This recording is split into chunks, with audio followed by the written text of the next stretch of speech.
राधा रानी सरकार की जय। बांके बिहारी लाल की जय। बोलो गणेश भगवान की जय। भागवत महापुराण की जय।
श्री राधे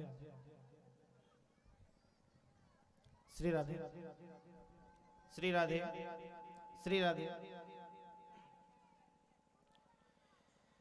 बोले वृंदावन बिहारी लाल की जय। राधा रानी सरकार की जय। आज हमारे ग्राम में श्री गणेश ताल पर गत वर्ष की भांति इस वर्ष भी श्रीमद् भागवत महापुराण का भव्य आयोजन जो हमारे ग्राम शरोंद में समस्त ग्रामवासियों के द्वारा कराया गया। और आज हम सब इस कथा पंडाल में बैठे हैं और आज कथा का प्रथम दिवस।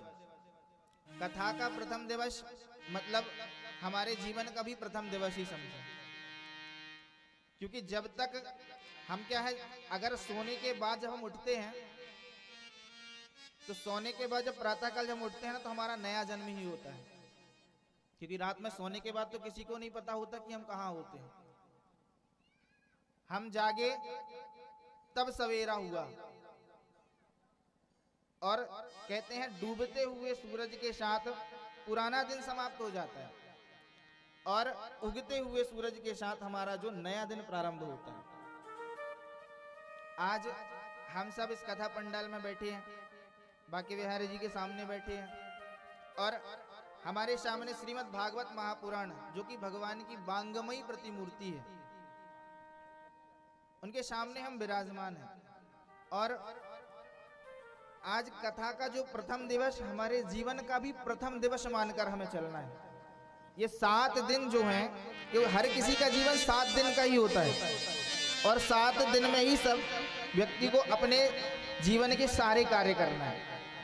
7 से 8वां दिन तो कोई होता नहीं है। तो ये 7 दिन में हमें अपने जो जितने भी हमारे जो पाप हैं वो सब पाप हमारे 7 दिन की कथा सुनने से कट जाएंगे। और जब हम इस कथा को यहाँ बैठकर सुनेंगे और अपने हृदय में उतारेंगे तो हमारे हृदय में भगवान के प्रति भक्ति जागृत हो जाएगी।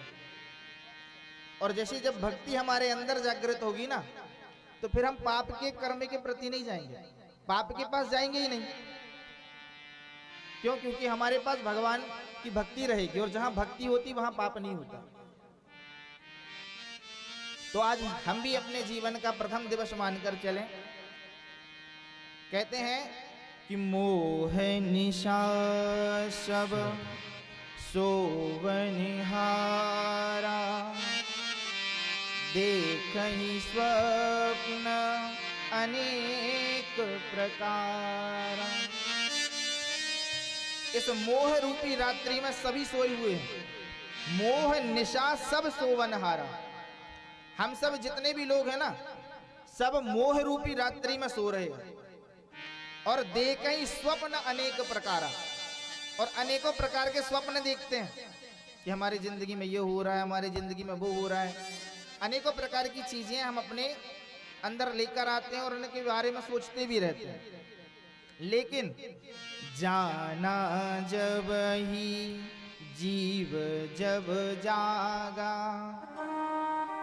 जब सब विषय विलास विरागा। और व्यक्ति जागा हुआ कब माना जाता है? जब सारे विषयों से उसका वैराग हो जाए। जब तक हम अपने आप को अपने विषयों से दूर नहीं रखेंगे, इन पाप कर्मों से दूर नहीं रखेंगे, तब तक हम जाग नहीं सकते। आज जितने लोग भी इस कथा पंडाल में बैठे हैं, कथा सुन रहे हैं, ये कथा पंडाल क्या है? राधा रानी का हस्त कमल है। और इस हस्त कमल पर बैठकर ही हम सब लोग कथा को श्रवण कर रहे हैं। और हम सब कथा के पास पहुंचे, कथा के पंडाल तक आए। जो आ गया और जो नहीं आ पाया, सब हरि की कृपा के द्वारा ही है। इसलिए आइए हम सब अपने जीवन को कृतार्थ करने के लिए श्रीमद् भागवत महापुराण में प्रवेश करते हैं। और भागवत महापुराण में प्रवेश करने से पूर्व हमें भागवत के महत्व को जान लेना परम आवश्यक होता है। क्योंकि किसी भी जगह, किसी भी स्थान जब हम जाते हैं तो पहले उस स्थान के बारे में हमें जानकारी होना जरूरी है कि हम उस स्थान पर जा रहे हैं तो उस स्थान पर है क्या, वहां हमको प्राप्त क्या होने वाला है। तो उसके बारे में जानने के लिए हमें सबसे पहले उस जगह की इंफॉर्मेशन निकालनी पड़ती है। इसलिए आज जब हम भागवत में प्रवेश करते हैं तो भागवत में प्रवेश करने का भी एक नियम होता है। वो नियम है कि पहले भागवत के महत्व को जानना। क्योंकि गोस्वामी तुलसीदास जी ने लिखा है कि जाने बिनु न होए प्रतीति, बिनु प्रतीत होए नहीं प्रीति। कि जाने बिनु न होत प्रतीति, जब तक किसी चीज को हम जानेंगे नहीं, पहचानेंगे नहीं, तो उसके प्रति हमारी श्रद्धा जागृत नहीं होगी। और अगर जान लिया तो हम उसी चीज के प्रति बढ़ते जाते हैं। जैसे अब एक चीज से साधारण तौर पे हम उदाहरण में अगर समझ लें, अगर हमारे ही गांव में 2 मंदिर हैं, एक गणेश जी का मंदिर यहाँ, एक गणेश जी का मंदिर अंदर गांव में, और कोई व्यक्ति आकर कह दे कि इस मंदिर में ज्यादा इच्छाएं पूर्ण होती हैं और उस मंदिर में ज्यादा इच्छाएं पूर्ण होती हैं, और कोई दूसरा व्यक्ति आए और वो कह दे कि नहीं, उस मंदिर से ज्यादा इस मंदिर में ज्यादा इच्छा पूर्ण होती है, तो भीड़ किस मंदिर में होगी? जहां के बारे में सबसे ज्यादा जानकारी होगी। अब जानकारी है कि इस मंदिर में सबसे ज्यादा इच्छाएं पूर्ण होती हैं, सारी मनोकामना पूर्ण हो जाती हैं, तो सारे लोग कहां? इस मंदिर की ओर भागते हुए आएंगे। क्यों? क्योंकि उन्होंने इस मंदिर के बारे में जान लिया है।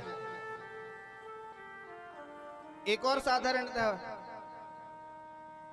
गांव में 2 डॉक्टर 3 डॉक्टर हैं, जिस डॉक्टर के बारे में सबसे ज्यादा जानकारी होगी लोगों को, लोग सबसे ज्यादा उसी के पास जाएंगे।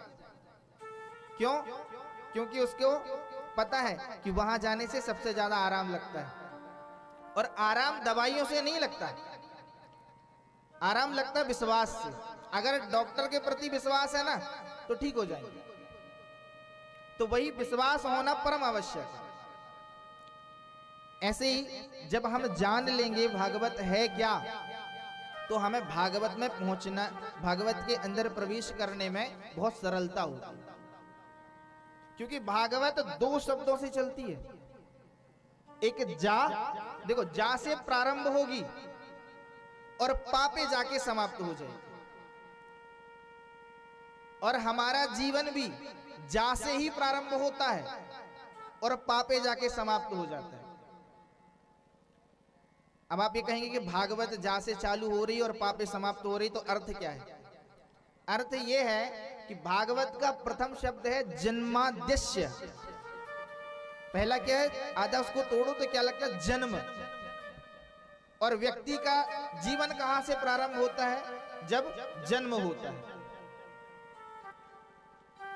और भागवत के जो अंतिम श्लोक है उस श्लोक में क्या लिखा है? परम लिखा है। परम मतलब परमात्मा। और हम सब इस संसार में काहे के लिए आए हैं? परमात्मा की प्राप्ति के लिए। तो जा से प्रारंभ और पा पे जाके समाप्त। और हमारा जीवन भी जन्म से प्रारंभ होता है और परमात्मा से मिलन में समाप्त हो जाता है। तो आइए हम सब श्रीमद् भागवत महापुराण के दिव्य महात्मा में प्रवेश करते हैं। सभी लोग मेरे साथ इस श्लोक को दोहराएंगे। देखो, जिससे बनता है तो वो भी दोहराए, जिससे नहीं बनता तो वो भी दोहराए। मन श्रद्धा जो है, मन जो है साफ होना चाहिए। भगवान कहते हैं निर्मल मन जन सो मोहि पावा, मोहि कपट छल छिद्र न भावा। कि मन को निर्मल बनाओ। हम गलत उच्चारण करते हैं, कोई दिक्कत नहीं, पर हमारा हृदय तो शांत है ना, हृदय तो स्वच्छ है ना, भगवान के प्रति आस्था तो है ना, तो हम उस चीज को दोहरा सकते हैं। तो सभी लोग, जितने लोग भी बैठे हुए हैं, सभी मेरे साथ इस श्लोक को दोहराएंगे। सच्चिदानंद रूपाय, सच्चिदानंद रूपाय, विश्वोत्पत्त्यादि हेतवे, विश्वोत्पत्त्यादि हेतवे, तापत्रय विनाशाय, तापत्रय विनाशाय, श्रीकृष्णाय वयं श्रीकृष्णाय वयं नमः, श्रीकृष्णाय वयं नमः, श्रीकृष्णाय वयं नमः। सच्चिदानंद रूपाय, भगवान का स्वरूप कैसा है? सच्चिदानंद रूपाय विश्वोत्पत्त्यादि हेतु। किसी ने पूछा भगवान का स्वरूप क्या है? बोले सत्य। सच्चिदानंद का अगर व्याख्या की जाए तो सत्य घन, चित्त घन, आनंद घन। भगवान का स्वरूप सत्य है, चैतन्य है, और आनंद भगवान का नाम है। तो सच्चिदानंद रूपाय विश्वोत्पत्त्यादि हेतवे, भगवान सत्य है, परम सत्य।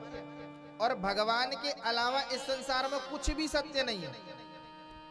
हम आप बैठे हैं, सत्य नहीं है। ईश्वर सत्य है, केवल सत्य। भगवान भोलेनाथ भी कहते हैं माता पार्वती से कि उमा कहूं मैं अनुभव अपना, सत हरि भजन जगत सब सपना। उमा कहा हूं मैं अनुभव अपना। अब भगवान भोलेनाथ से बड़ा अनुभव तो किसी का हो ही नहीं सकता। हम आप कितना 1 घंटे 2 घंटे 10 मिनट 5 मिनट 1 घड़ी 2 घड़ी 4 घड़ी इतना ही भजन कर पाएंगे। उसमें भी 2-4 बार दूसरे काम कर लेंगे।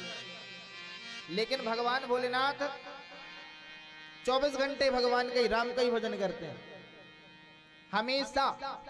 और अब भगवान भोलेनाथ से बड़ा भगवान का कोई भक्त भी नहीं है। तो भगवान के अनुभव से बड़ा कोई अनुभव नहीं है। इसलिए भगवान पार्वती जी को समझाते हैं कि उमा कहूं मैं अनुभव अपना, और सत हरि भजन, हरि का भजन ही सत्य है, और जगत सब सपना। ये सारा संसार, सारा जगत जो है केवल सपना है, हरि का भजन ही सत्य है। तो भगवान का स्वरूप क्या है? सत्य। अब आया सच्चिदानंद, मतलब चित। चित मतलब चैतन्यता। भगवान एक ऊर्जा, जैसे हम आपका जो शरीर है इसमें जो आत्मा है वो ईश्वर का अंश है ना। अगर वही अंश निकल जाए तो इतना बड़ा शरीर कुछ काम करने वाला है? नहीं करने वाला ना। अगर इतना बड़ा शरीर कुछ काम करने का है तो बताएं, लेकिन जब तक उसमें ईश्वर रूपी वह आत्मा हमारे शरीर में विराजमान है तब हम अपने शरीर को चला भी सकते हैं।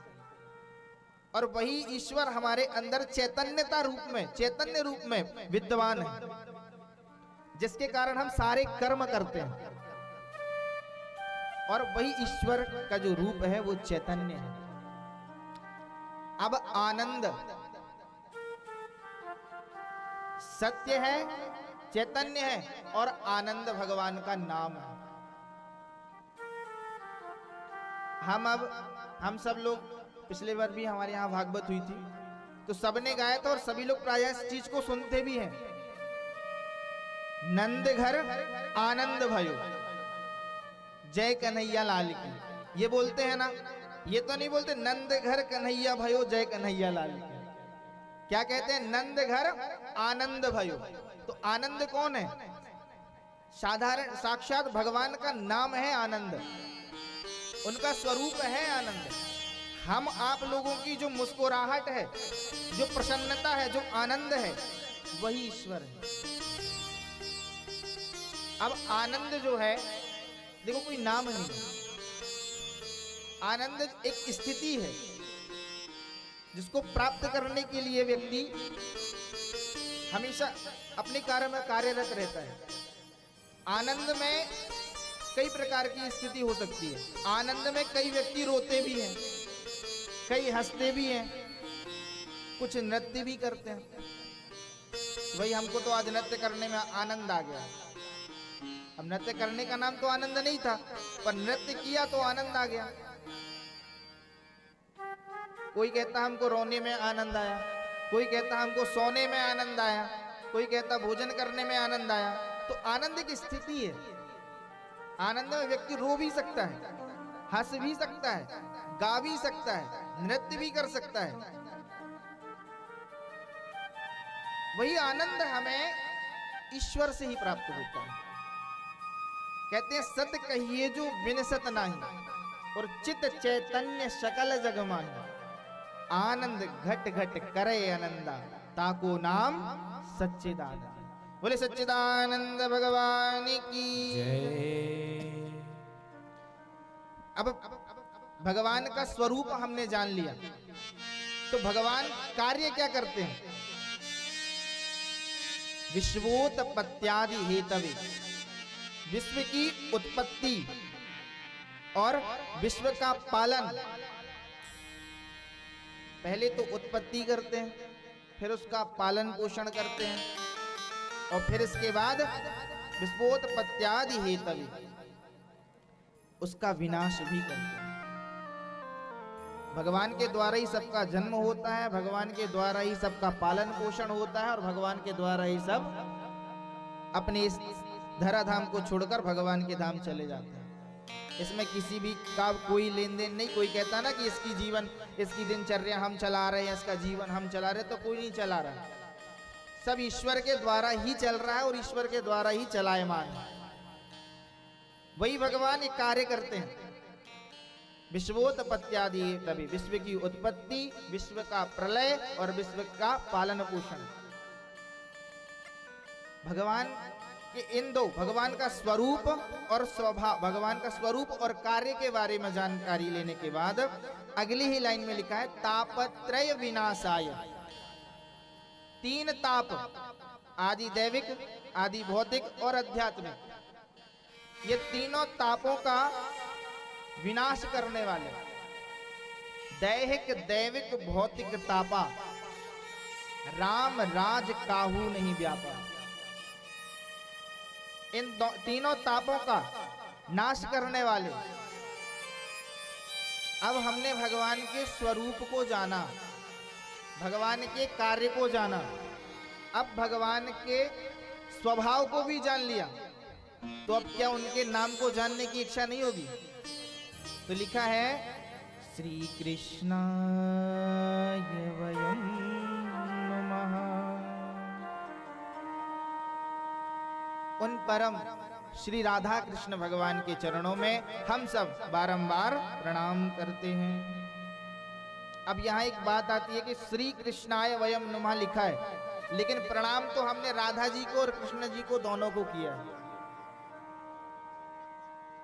तो जानकारी के लिए बता दें कि भागवत में कहीं पर भी राधा जी के नाम को स्पष्ट रूप से नहीं लिखा गया और नहीं बोला गया,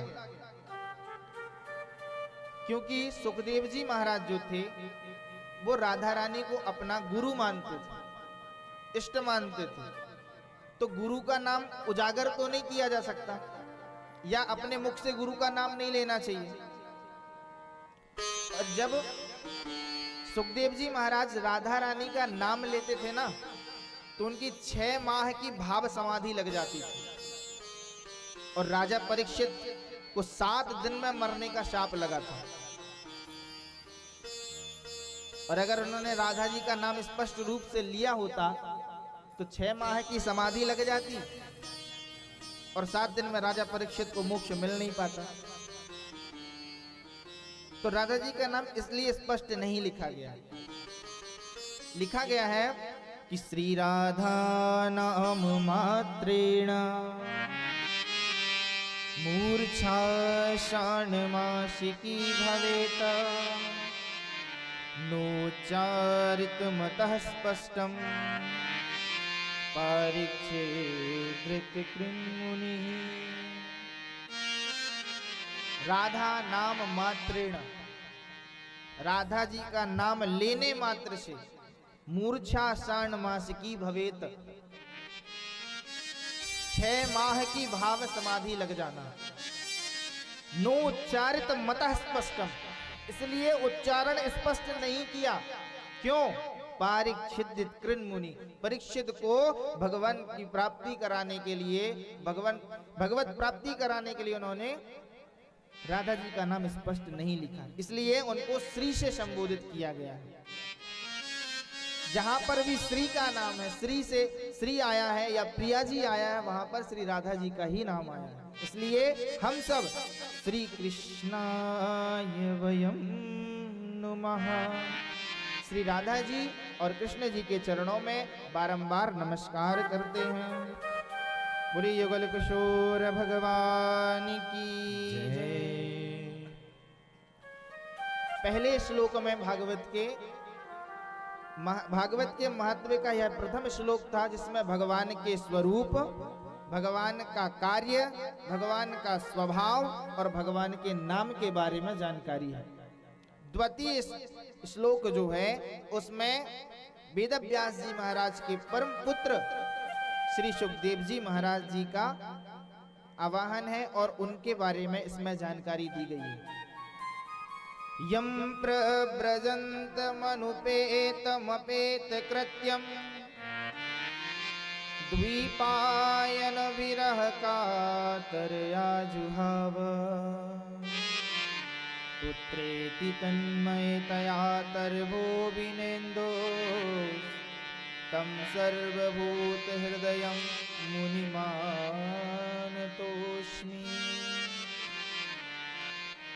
यम प्रव्रजन्तमनुपेतमपेत कृत्यम द्वीपायन विरह कातर आजुहाव। उन सुखदेव जी महाराज का, जिनका यज्ञोपवीत संस्कार भी नहीं हुआ था, अपने घर को छोड़ दिया, गृहस्थ छोड़ दिए, 16 वर्ष की आयु में ही घर छोड़ दिया और घर छोड़कर जाने लगे। द्वीपायनो विरह कातर आजुहाव। द्वीपायनों का अर्थ यहाँ पर, द्वीपायन जो है वो महर्षि वेद व्यास जी का नाम है। द्वीपायन, 2 द्वीपों के बीच में इनका जन्म हुआ था, इसलिए इनका नाम द्वीपायन पड़ा था। और श्याम वर्ण था, कृष्ण वर्ण था, इसलिए कृष्ण नाम पड़ा था। जिनका नाम है द्विपायन कृष्ण, मतलब वेद व्यास जी महाराज। लिखा है द्विपायनो विरह कातर आजुहाल।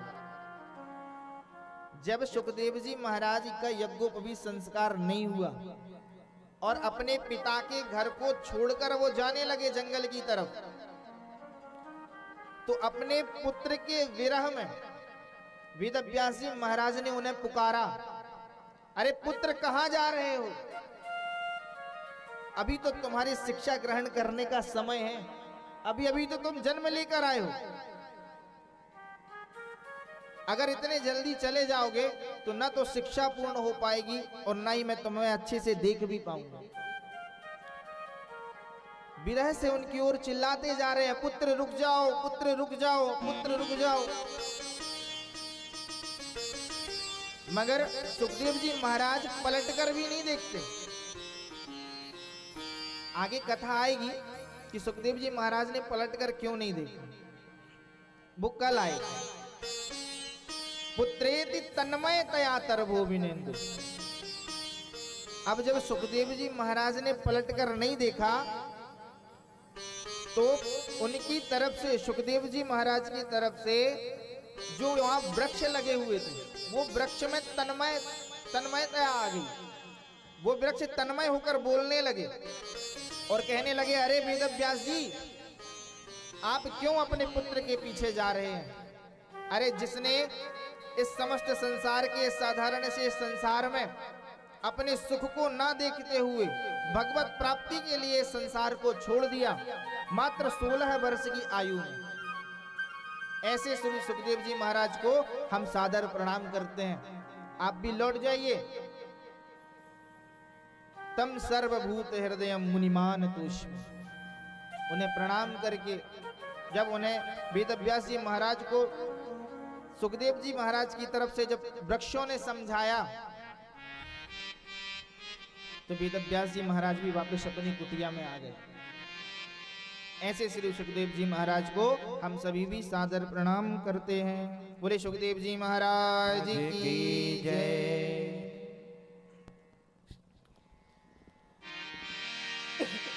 सुखदेव जी महाराज को प्रणाम करते हुए आगे हम श्रीमद् भागवत महापुराण के महत्व में प्रवेश करें। नेमिषे सूतमासीन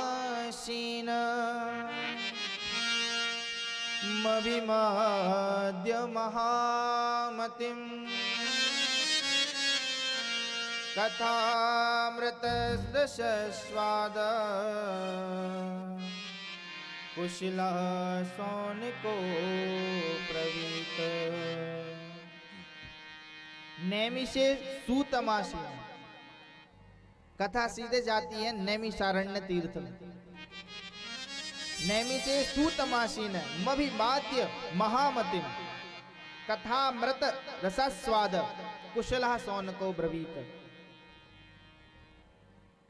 नैमिषारण्य क्षेत्र में 88,000 ऋषि विराजमान हैं और उन सब ऋषि के मध्य में उनके कथा व्यास बनकर श्री सूत जी महाराज विराजमान हैं।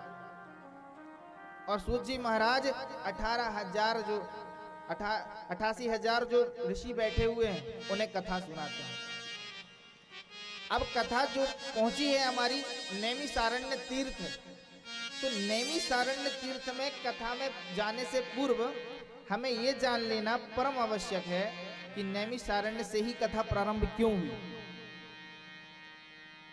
और कहीं से कथा प्रारंभ क्यों नहीं हुई। नैमिषारण्य से कथा प्रारंभ हो रही है।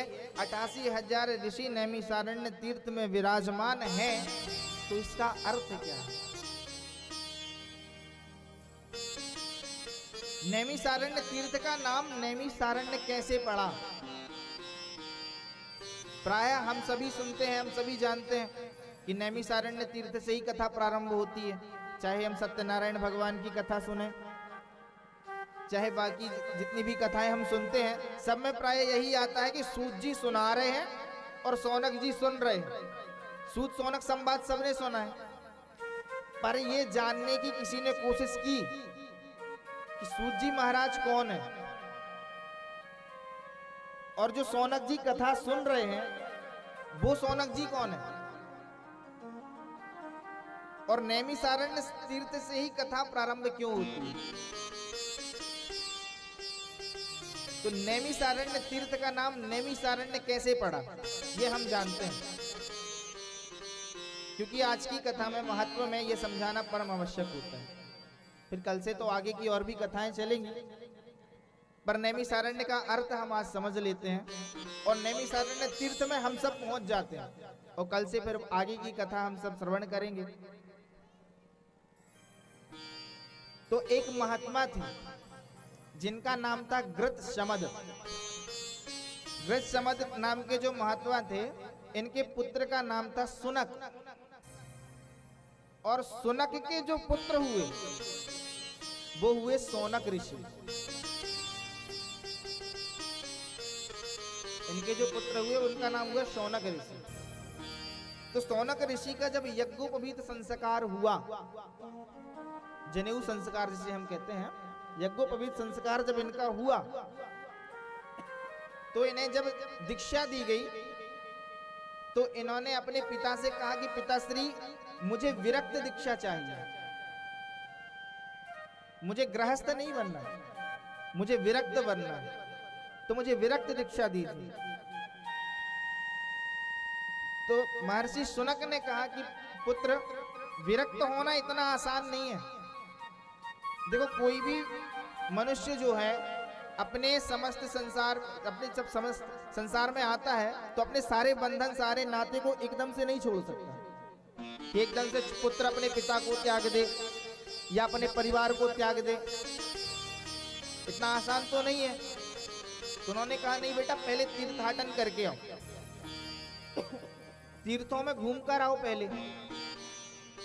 पहले जाकर देश दुनिया को देखो कि तुम विरक्त दीक्षा लेने के लायक हो, अधिकारी हो उसके कि नहीं हो। मैं तुम्हें विरक्त दीक्षा दे दूं और तुम विरक्त सन्यासी बन जाओ, और बाद में अगर उस जीवन में तुम अपने आप को सफल नहीं कर पाए, इसलिए तुम जाओ और जाकर तीर्थाटन करो, इसके बाद यहां आना। तो महर्षि सुनक जो है निकल गए। महर्षि शुनक वहां से आगे निकल गए। उन्होंने कहा कि अब क्यों ना मुझे तीर्थाटन करना चाहिए, तीर्थाटन पर जाना चाहिए। तीर्थाटन करने के लिए निकल दिए। तो जब वो आगे पहुंचे तो उन्हें धीरे धीरे आगे पहुंचते गए, उन्हें कुछ संतों का भी साथ मिला, कुछ संत भी उन्हें मिलते गए रास्ते में। तो उन संतों के साथ वो अपने भजन में लगते हुए चले गए। और जब भजन में लगते गए चले गए तो उन्होंने एक मन में विचार किया कि क्यों ना मुझे जब भगवान तक पहुंचना ही है तो भगवान की भक्ति करने के लिए मुझे क्या करना चाहिए, समस्त प्रकार के तीर्थाटनों में लग जाना चाहिए। और तीर्थाटन में जब हम लग जाएंगे और भगवान के सारे तीर्थों का जब हम दर्शन कर लेंगे तो हमारे मन में भगवान के प्रति आस्था तो आ ही जाएगी। चले गए, जाते गए। अब वहां से जब वो जा रहे थे तो जाते जाते वो सारे तीर्थों का तीर्थाटन करते हुए सीधे प्रयागराज पहुंच गए। प्रयागराज धाम में जब पहुंचे तो वहां उन्होंने एक वट वृक्ष के नीचे, वट वृक्ष जो है बरगद का वृक्ष, उसके नीचे बैठ गए और तप करने लगे।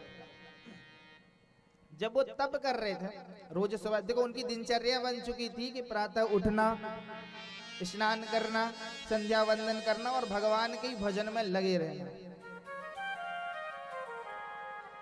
हर दिन उनकी दिनचर्या चलती जाती। धीरे धीरे कुछ समय व्यतीत होता गया और आसपास के जो एरिया है, क्षेत्र है, वहां पर सबको ये जानकारी मिल गई कि यार एक बालक है जो इतनी भगवान के भजन में लगा रहता है, उसे दुनिया से कोई मतलब नहीं होता। चारों तरफ विख्यात हो गए वो। बड़े बड़े महात्मा उनको देखने आया करते थे कि यार ये कौन है, इतनी भक्ति कैसे करते हैं, भगवान की भक्ति में ही लगे रहते हैं। लेकिन महर्षि शुनक किसी को देखते नहीं थे। शुनक जी अपनी भक्ति में रमे रहते थे। और चेहरे पे एक दिव्य तेज था। उस तेज को जब देखते थे महर्षि लोग तो मोहित हो जाते थे उन पर कि यार इतना सा बालक है, इतना छोटा सा बालक और इतना दिव्य तेज। लेकिन कहते हैं ना, भक्ति करते जहां हम भक्ति करने बैठते हैं तो कभी कभी भक्ति में विक्षेप पैदा होने लगता है। अब प्रयागराज में हर वर्ष मेला लगता है, कुंभ का मेला। धीरे धीरे समय व्यतीत होता गया। पहले तो उनकी भक्ति वहां अच्छी चलती गई और इसके बाद कुछ समय व्यतीत होने के बाद वहां माघ मेला प्रारंभ होने लगा और माघ मेले की तैयारियां होने लगी। तो उनको भक्ति में विक्षेप पैदा होने लगा। अब कोई भी हो, हम आप भी जाते हैं, जैसे हम आप गए और पता चला कि यहाँ पे प्रसिद्ध संत हैं तो हम सब दर्शन करने तो जाते ही हैं। अब वो भी जब दर्शन करने जाते थे उनके लोग, तो उनको ऐसा लगता था कि हमारी भक्ति में विक्षेप हो रहा है, भक्ति अच्छे से कर नहीं पाते थे। और जब माघ का महीना आया और वहां पर माघ के महीने में जब मेला लगना प्रारंभ हो गया तो उनकी भक्ति में विक्षेप होने लगा। महर्षि गोस्वामी तुलसीदास जी भी लिखते हैं कि माघ मकर गति रवि जब होई, माघ मकर गति जब होई, माघ मकर गति रवि जब होई, माघ मकर गति रवि होई, तीरथ पतहि आव सब कोई, तीरथ गति माघ रति होई, तीरथ पतहि आव सब कोई, तीरथ पतहि आव सब कोई। माघ मकर गति रवि जब हुई, तीरथ पति आव सब कोई। मकर संक्रांति से ही मेला चालू हो जाता है कुंभ का और सारे लोग जो है तीर्थपति मतलब जो तीर्थों के राजा प्रयाग हैं उनके दर्शन करने के लिए सब जाते हैं गंगा स्नान के लिए। और प्रयागराज जो है, प्रयागराज का जो महत्व है गंगा स्नान का वो तो सब जानते ही हैं। प्रयागराज में चारों तरफ से भगवान जो है वहां विराजमान है, भगवान की महिमा है प्रयागराज में। लिखा है सिता सिते यत्र तरंग चामरे नद्यौ विभाते मुनि भानु कन्यके, सिता सिते यत्र तरंग चामरे, और नद्यौ विभाते मुनि भानु कन्यके। मुनि कन्या कौन? गंगा जी, और भानु कन्या यमुना जी, और सरस्वती जी का मिलन है, संगम है वहां। तो वहां सब जाने लगे। अब जब वहां पहुंचे तो सबने सोचा कि यार कुछ ना कुछ तो करना ही चाहिए, चलो चल के ऐसे संत के दर्शन करते हैं जो बालक संत है और चेहरे पर दिव्य तेज विराजमान है। दर्शन करने गए, लेकिन उन्हें दर्शन तो करे, उन्हें सबको दर्शन दिए। और महर्षि शौनक ने जब सबके दर्शन कर लिए तो महर्षि शौनक वहां से निकल चले। और शौनक जी कहां पहुंच गए? भरद्वाज जी की कुटिया में। भरद्वाज जी प्रयागराज में ही विराजमान थे, उनकी कुटिया में जाकर पहुंच गए। और कुटिया में पहुंचकर भरद्वाज जी को प्रणाम किया। महर्षि भरद्वाज को प्रणाम करके कहने लगे, महाराज हम आपसे एक निवेदन करने आए हैं। भरद्वाज जी ने भी उनके बारे में सुन रखा था कि एक संत है जो बालक संत है और अभी अभी बहुत ज्यादा विख्यात भी हो गया है। तो उन्होंने उनसे जानकारी पूछी कि पुत्र तुम कौन हो? तो उन्होंने अपना सारा परिचय दिया महर्षि शौनक जी ने। महर्षि शौनक जी ने अपना परिचय दिया और बताया तो उन्होंने कहा, महाराज अब आप अपना निवेदन करिए, कौन सा निवेदन लेकर आए। तो उन्होंने कहा महाराज हमें कोई ऐसी जगह बताओ जो प्रयागराज, जितनी प्रयागराज की महिमा है ना, उसकी महिमा प्रयागराज से भी बढ़कर हो, जहां हम सब एकांत निवास कर सकें, भगवान का भजन कर सकें और भगवान की भक्ति में विक्षेप नहीं होना चाहिए। अब जब वो आए थे सौनक जी, तो उनके पीछे बहुत से संत आए थे। उन्होंने कहा कि हमें भजन करते यहाँ पर कई वर्षों बीत गए, आज तक हमें विक्षेप नहीं हुआ, पर इस छोटे से बालक को जो अभी कुछ दिन पहले ही आया है, इसको भक्ति में विक्षेप होने लगा। भरद्वाज जी ने भी मन में विचार किया कि अगर मैं कोई स्थान बताता हूं तो प्रयागराज की महिमा कम होती है,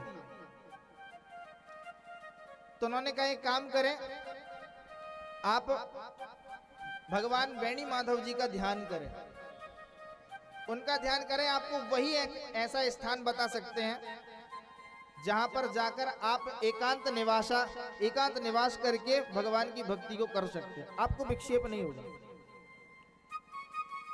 सौनक जी ने कहा भगवान वेणी माधव जी का ध्यान करना, मुझे आप तरीका बताओ। उन्होंने विधि समझाई और महर्षि सौनक जी ने वेणी माधव भगवान का ध्यान किया, और जैसे ही ध्यान किया तो वेणी माधव भगवान प्रकट हो गए। बोले वेणी माधव भगवान की जय। और वेणी माधव भगवान जब प्रकट हुए तो सौनक जी ने कहा कि महाराज आप हमें ऐसा स्थान बताएं जहां पर जाकर हम आपकी भक्ति को प्रबल रूप से कर सकें, कोई विक्षेप ना हो, हमें कोई वहां आकर आपकी भक्ति करने से रोके ना। भगवान ने कहा ठीक है। वेणी माधव भगवान ने कहा मैं अपने सुदर्शन चक्र को छोड़ता हूं, जहां जाकर आप लोग भी सुदर्शन चक्र के पीछे पीछे चले जाइए, और जहां जाकर ये चक्र पृथ्वी को स्पर्श कर जाए, इसकी निमी जहां पृथ्वी पर स्पर्श कर जाए, वहां आप लोग अपने स्थान को अपना भक्ति का स्थान बना लीजिए, क्योंकि वही स्थान एकांत होगा। कहते हैं कुछ लोग होते हैं ना जो समय के साथ उसी माहौल में ढलने लगते हैं, कि कुछ लोग थे जो वक्त के सांचे में ढल गए, और कुछ लोग थे जो वक्त के सांचे बदल गए। कुछ लोग होते ना जैसा चल रहा है वैसे ही चलने दो, और कुछ होते नहीं, इसमें परिवर्तन लाना चाहिए। तो महर्षि सौनक जी भी ऐसे ही थे, परिवर्तन ला गए। कहते हैं कि अब ऐसा है, विधान तो ऐसे ही है कि जिस गांव में रही है उसी गांव की कही है, और ऊंट बिलैया ले गई तो हाजी हाजी कही है। अब ऊंट बिलैया तो ले जा नहीं सकती है, लेकिन फिर भी अब जहां रहते हैं तो वहां का गान तो करना ही पड़ता है। लेकिन कुछ लोग ऐसे नहीं होते, कुछ उस चीज को परिवर्तन कर जाते हैं। अगर कहा कि नहीं ऊंट बिलैया ले गई तो हमने कहा कि ले ही नहीं जा सकती। अब कहिए भैया ले गई तो ले जाने दो, क्या करना हम? बोले नहीं नहीं ले गई, तो कुछ विरोध कर जाते हैं। तो एक कवि ने लिखा है कि कुछ लोग थे जो वक्त के सांचे में ढल गए, और कुछ लोग थे जो वक्त के सांचे बदल गए।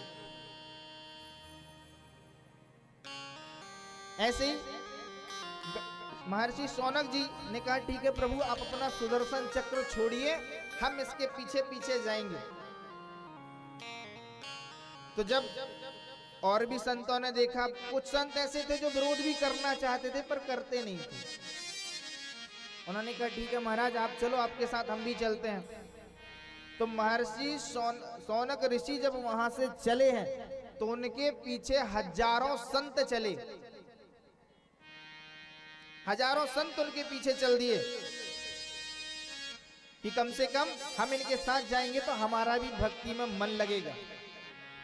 चल दिए, सब उनके पीछे जा रहे हैं, सब भगवान का भजन कीर्तन करते हुए जा रहे हैं। तो आइए हम भी भगवान का भजन कीर्तन करते हुए उन सब के साथ नैमिषारण्य की खोज में निकलते हैं। बोलिए बेणी माधव भगवान की जय। जय श्री राधे, जय श्री राधे। थोड़ा सा बढ़ा दो भैया। श्री राधे, श्री राधे, श्री राधे, श्री राधे, श्री राधे, श्री राधे,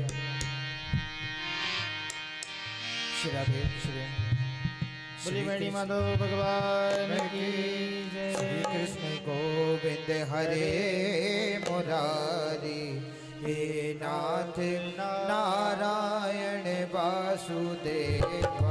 श्री कृष्ण गोविंद हरे मुरारी, हे नाथ नारायण वासुदेवा। हे नाथ नारायण वासुदेवा, हे नाथ नारायण वासुदेवा, हे नाथ नारायण वासुदेवा। श्री कृष्ण गोविंद हरे मुरारी, हे नाथ नारायण वासुदेवा।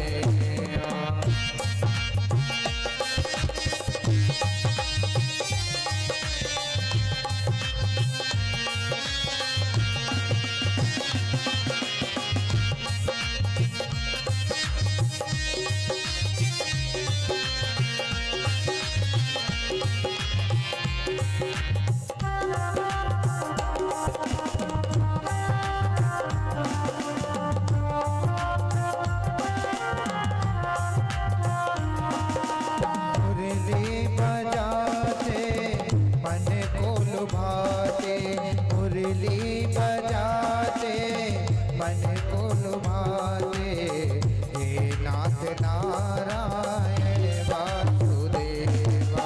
श्री कृष्ण गोविंद हरे मुरारी, हे नाथ नारायण वासुदेवा।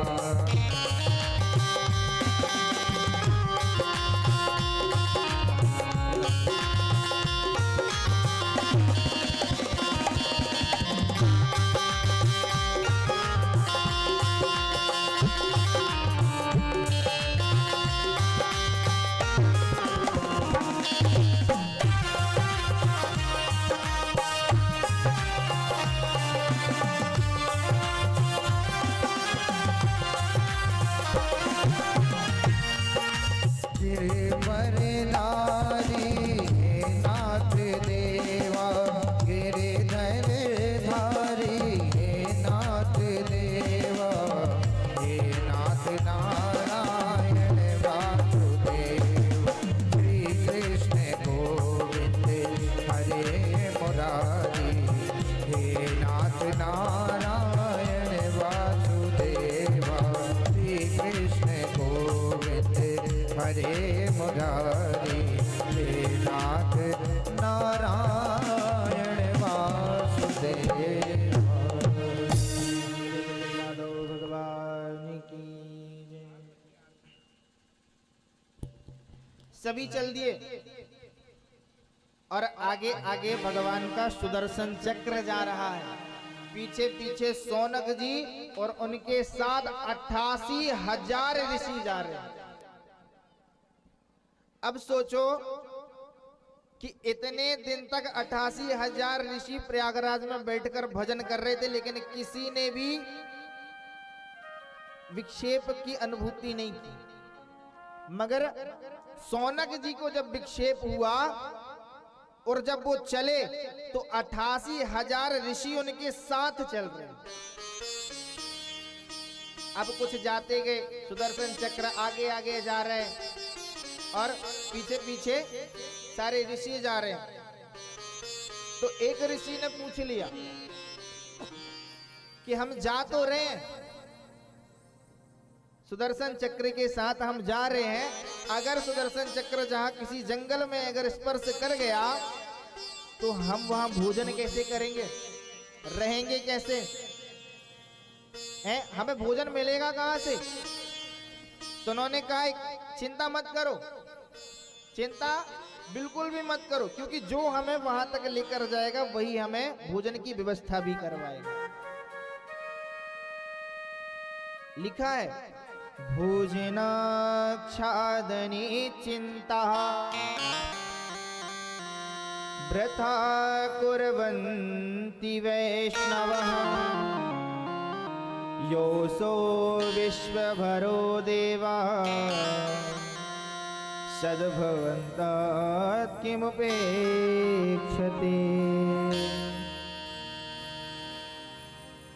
भोजनाक्षादने चिंता वृथा कुर्वन्ति वैष्णव। भगवान की भक्ति करने वाले, भगवान का भजन करने वाले भोजन की चिंता नहीं करते। चिंता करनी भी नहीं चाहिए, क्योंकि वही विश्व का भरण पोषण करने वाले भगवान हमारा वहां पर भरण पोषण करेंगे, और हम सब आपका भी भरण पोषण भगवान ही करते हैं। अगर किसी के पास कुछ नहीं है तो भी उसका जीवन चलता है, कोई भूखे भी अपना जीवन निकाल लेता है। सबको सबकी चिंता करने वाले भगवान ही है, और उन सबका भरण पोषण करने वाले भी भगवान है। भागवत में लिखा है कि अहस्तानी सहस्तानाम आपदानी चतुष्पदाम फल्गुनी तत्र महताम जीवो जीवस्व जीवनम। चार पैर वाला है उसका भी भोजन चलता है, दो पैर वाला है उसका भी भोजन चलता है, और हजारों पैर वाला उसका भी भोजन चलता है। जिसको जितनी आवश्यकता उसको उतना मिलता है। चींटी को कण भर तो हाथी को मन भर। हाथी कितना खाता है उसकी भी पूर्ति होती है, और चींटी कण भर खाती है तो उसकी भी पूर्ति होती है। हाथी को मन भर, चींटी को कण भर, और जिसको जिसकी जितनी आवश्यकता है उसको उसकी उतनी आवश्यकता की पूर्ति होती है। और आपने कभी देखा कि अजगर किसी के यहाँ काम करने गया हो, किसी की नौकरी करने गया हो? नहीं जाता ना। अजगर का काम क्या है? पड़े रहना। मिल गया तो खा लिया, वरना पड़े। पक्षी ना तो घर का ठिकाना है, ना कहीं काम का ठिकाना है। या किसी के ऑफिस में जाकर पक्षी ने कोई काम किया हो तो उसको उतनी वेतन मिले, खाना खर्चा मिले कि भैया तुम इतना काम कर रहे हो, ये लो। अजगर किसी के यहाँ नौकरी करने जा रहे हैं तो उसको मिले कि भैया तुम ये लो, इतना काम कर रहे हो, जिसकी ये पगार लो। नहीं जाता ना अजगर कहीं, और पक्षी भी कहीं नहीं जाता, फिर भी उसका भरण पोषण होता है।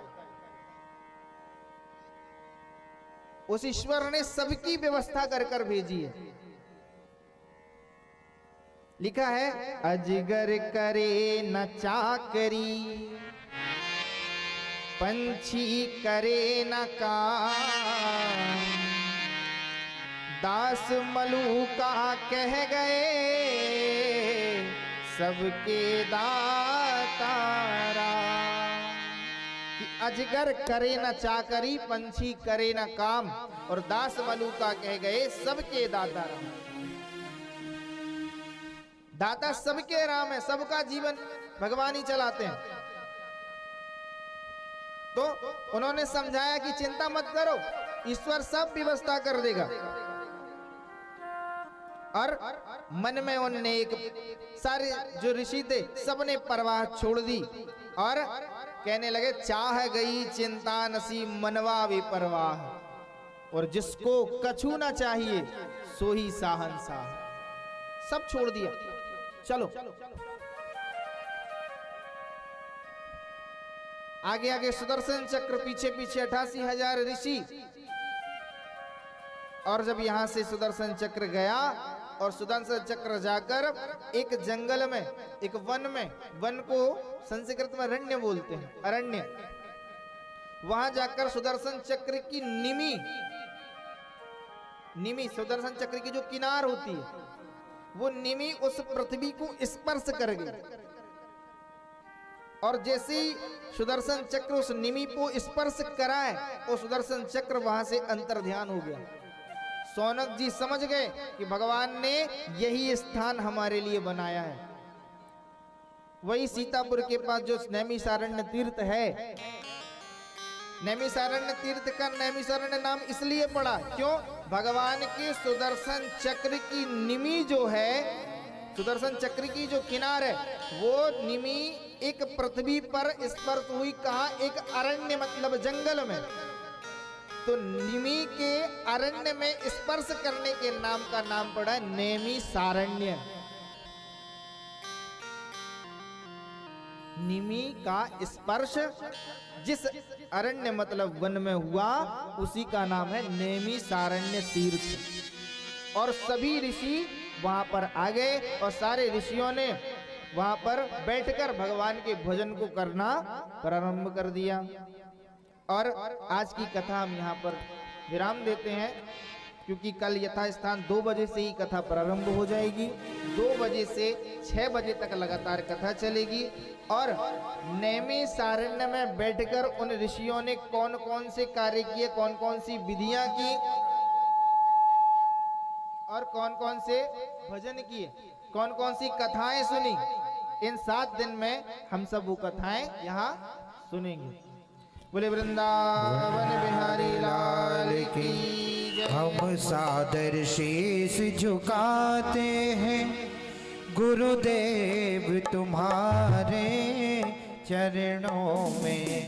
हम सादर शीश झुकाते हैं गुरुदेव तुम्हारे चरणों में।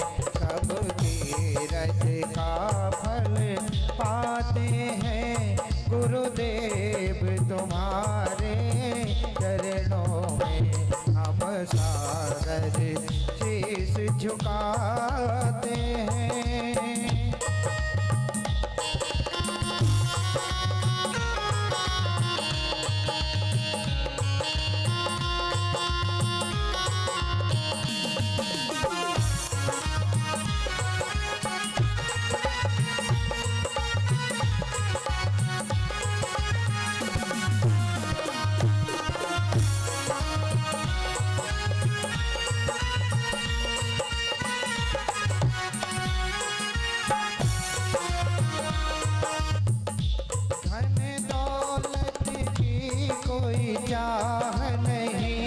धन दौलत की कोई चाह नहीं, परिवार छूटे परवाह नहीं, परिवार छूटे परवाह नहीं।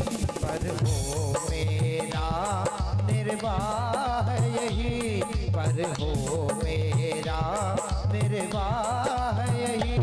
गुरुदेव तुम्हारे चरणों में हम सादर शीश झुकाते हैं गुरुदेव तुम्हारे चरणों में।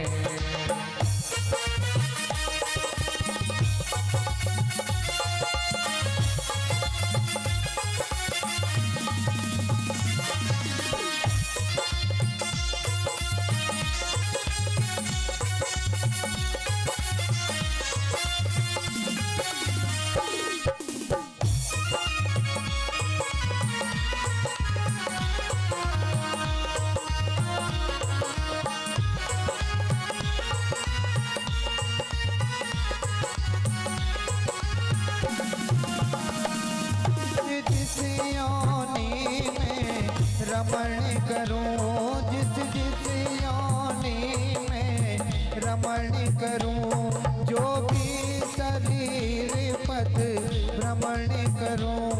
यह धन्य हमारा जीवन हो, यह धन्य हमारा जीवन हो।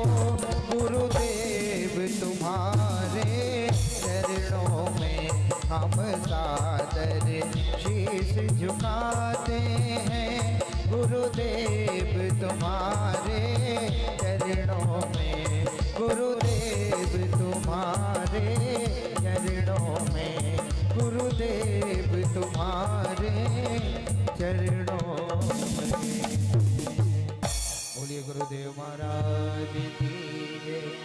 आइए हम सभी लोग आरती में सम्मिलित हों और मेरी आवाज जहां तक जा रही है, सभी भक्तजनों से आग्रह है, कल 2 बजे से कथा प्रारंभ हो जाएगी। अति शीघ्र आप सभी लोग उपस्थित हो जाएंगे। 2 से 6 आप सभी लोग उपस्थित हों। जिंदगी में ग्रह कार्य लगा रहता है, कुछ क्षण प्रभु के लिए भी निकालें और अपना अमूल्य समय श्रीमद् भागवत कथा में जरूर दें। भगवान के सानिध्य में कथा श्रवण करें और अपना जीवन धन्य करें।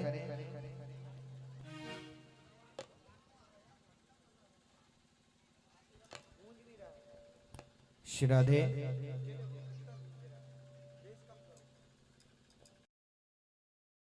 श्री राधे, श्री राधे, श्री राधे। आइए सभी लोग आरती में सम्मिलित हों। राधे राधे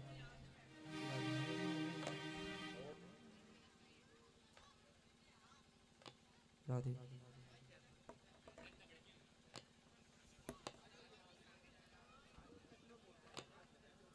ओम चंद्रमा मनसो जातस्यो सूर्यो अजायत श्रोत्राद्वायश्च प्राणश्च मुखादग्निरजायत। मन में बसा कर तेरी मूर्ति उतारो कन्हैया तेरी आरती।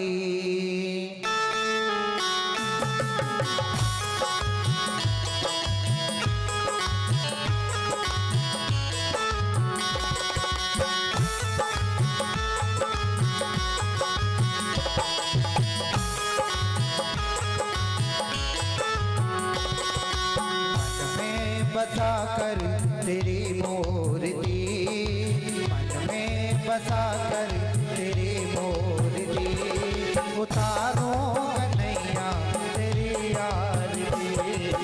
मन में बसा कर तेरी मूर्ति उतारो कन्हैया तेरी आरती। तेरी आरती, तेरी आरती, तेरी आरती, उतारो कन्हैया तेरी आरती। मन में बसा कर तेरी मूर्ति उतारो कन्हैया तेरी आरती।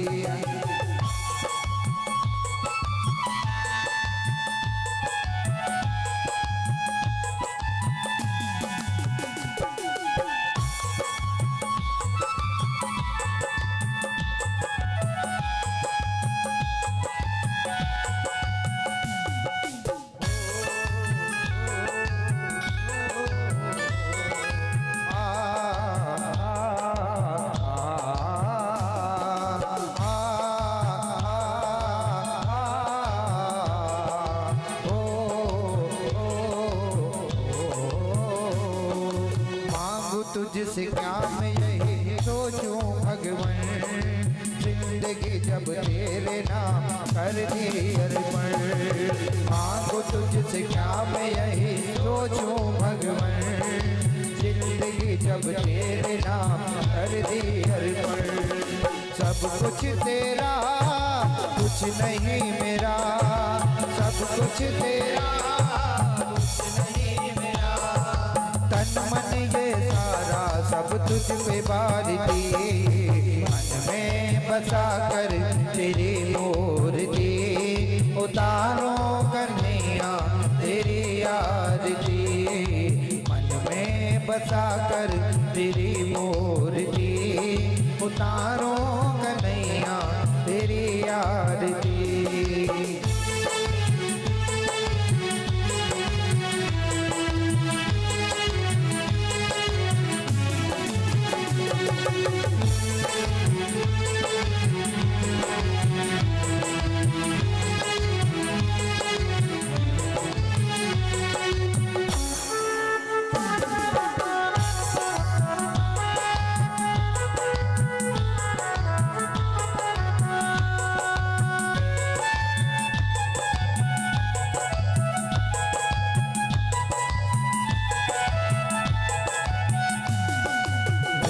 तेरी महिमा गाएं संत करें ध्यान, नारद गुणगान करें छेड़ वीणतान। वेद तेरी महिमा गाएं संत करें ध्यान, नारद गुणगान करें छेड़ वीणतान। भक्त तेरे द्वार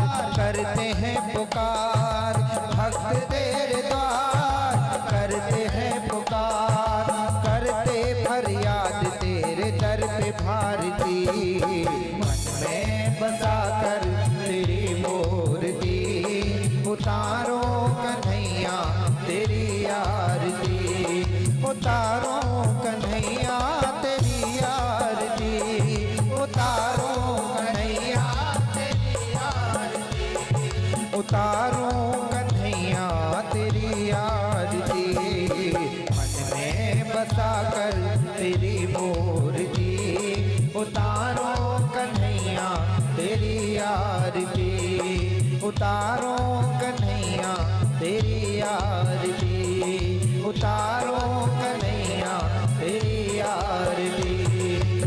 कर्पूर गौरम करुणावतारम गंगारधारम भुजगेन्द्रहारम सदा वसन्तम हृदयारविन्दे भवं भवानी शैलं नमामि। गन्धारमाला गुलजालिकाय कपालमाला दिग्विजयकराय दिगम्बराय च दिगम्बराय नमः शिवाय च नमः शिवाय।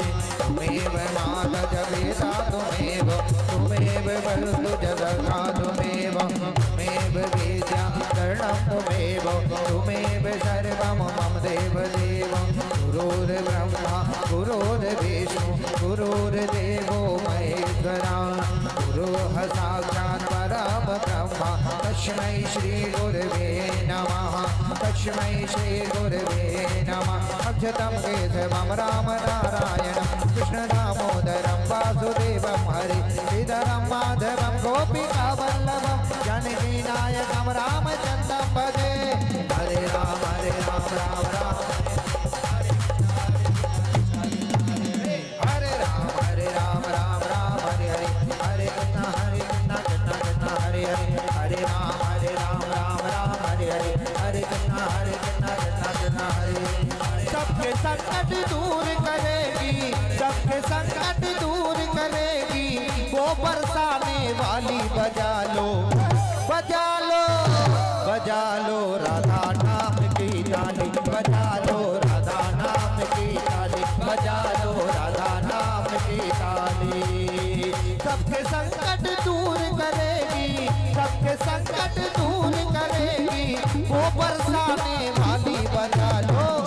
पीछे वाले सभी लोग हो बजा लो बजा लो बजा लो राधा नाम की ताली बजा लो राधा नाम की ताली।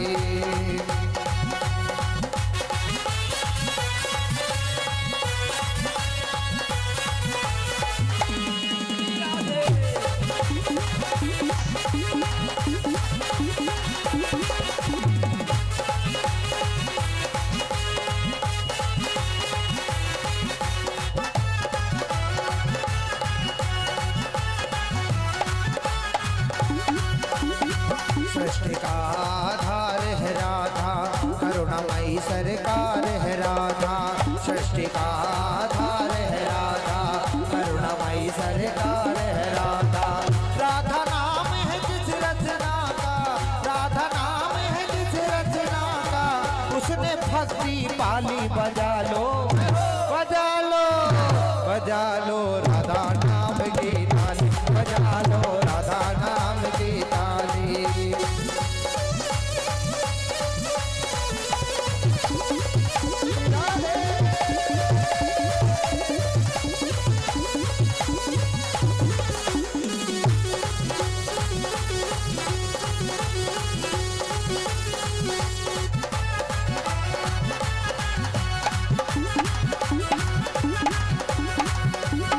प्रेम सुधा बरसाने वाली करुणा रस छलकाने वाली प्रेम सुधा बरसाने वाली करुणा रस छलकाने वाली।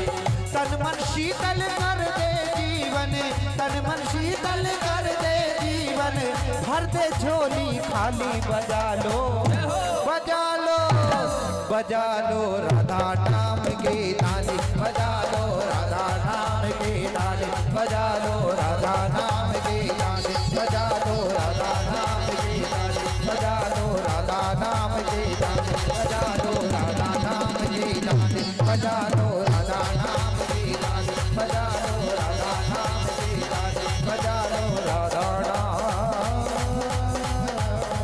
की